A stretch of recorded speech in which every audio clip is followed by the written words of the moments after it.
یہاں ہندوستان والوں کو اپنی تہذیب پہ بڑا ناز تھا، تو ہندوستان کی تہذیب میں اس دور میں کافی بہت دنوں تک حضرت محبوب الہی تک، اور میرے خیال سے تقریباً 8ویں 9ویں صدی تک، بلکہ بعد میں 11ویں صدی تک، بلکہ 12ویں صدی تک بھی، بلکہ 13ویں صدی تک بھی، یعنی آج سے 1.5 صدی پہلے تک کے ہندوستان میں یہ رواج تھا کہ جو بھی عزت دار آدمی آئے گا اس کو آپ شربت دیں، حلوہ دیں، یہ دیں وہ دیں، لیکن آخری میں اگر پان نہیں دے تو گویا کہ آپ نے اس کی بے عزتی کر دی۔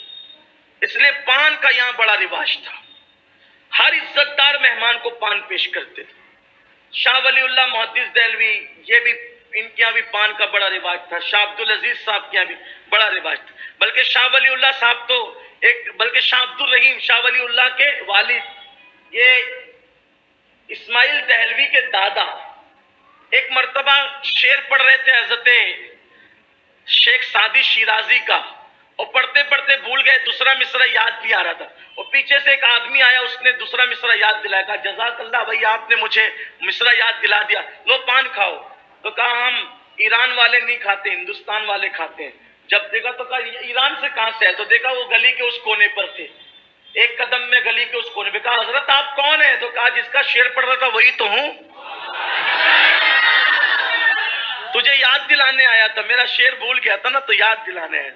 تو بڑا رواج تھا اپنے یہاں پان کا، اور پان بہت عزت دار لوگوں کو پیش کیا جاتا تھا۔ خانقاہوں میں ابھی بھی رواج ہے، تو ابھی بھی حضرت محبوب الہی کی خانقاہ میں گیا عرس میں جب بھی، تو میں نے دیکھا کہ وہاں پر سما میں پان پیش کیا جاتا تھا۔ بندہ نواز کے سدراز علیہ رحمہ کیا کیا تو پانی کے اندر شکر گھول کر کے شربت دیا جاتا۔ یہ شربت اپنی طرح نہیں بنتا، وہاں میں نے دیکھا کہ وہ چاشنی بنائیں گے، دودھ ڈالیں گے، ایسے نہیں، کچی شکر سادے پانی میں ڈالیں گے، اسی پہ فاتحہ ہوگی، وہی شربت ہوگا اور پان ہوگا۔ میرے مرشد، قریب مرشد سرکار باعث خواجہ رحمت اللہ علیہ کے یہاں بھی پان پر فاتحہ ہوتی ہے، سما کی فاتحہ، وہاں بھی وہ تقسیم کرتے ہیں۔ تو اتنی لمبی چوڑی بات بتانے کا مقصد یہ ہے کہ آپ کو پان کا عادی نہیں بنانا ہے۔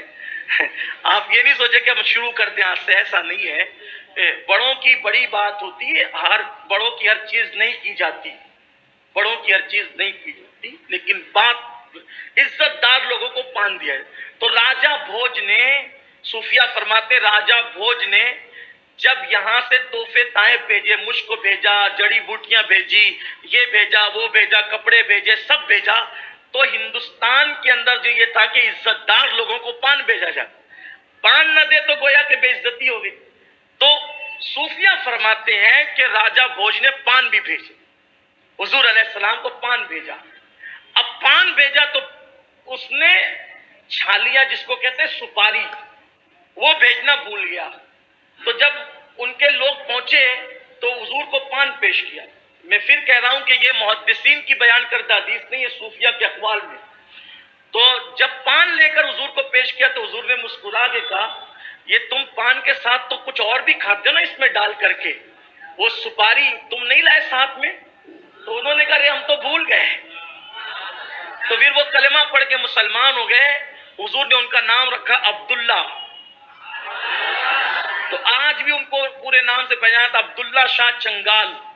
ان کا مزار یہاں موجود ہے، ایم پی کے اندر، دھار شریف کے اندر ہے نا، دھار میں موجود، یہ جو رتلام کے آگے دھار ہے وہاں حضرت عبداللہ شاہ چنگال صحابی رسول کا مزار موجود ہے۔ تو یہ ہے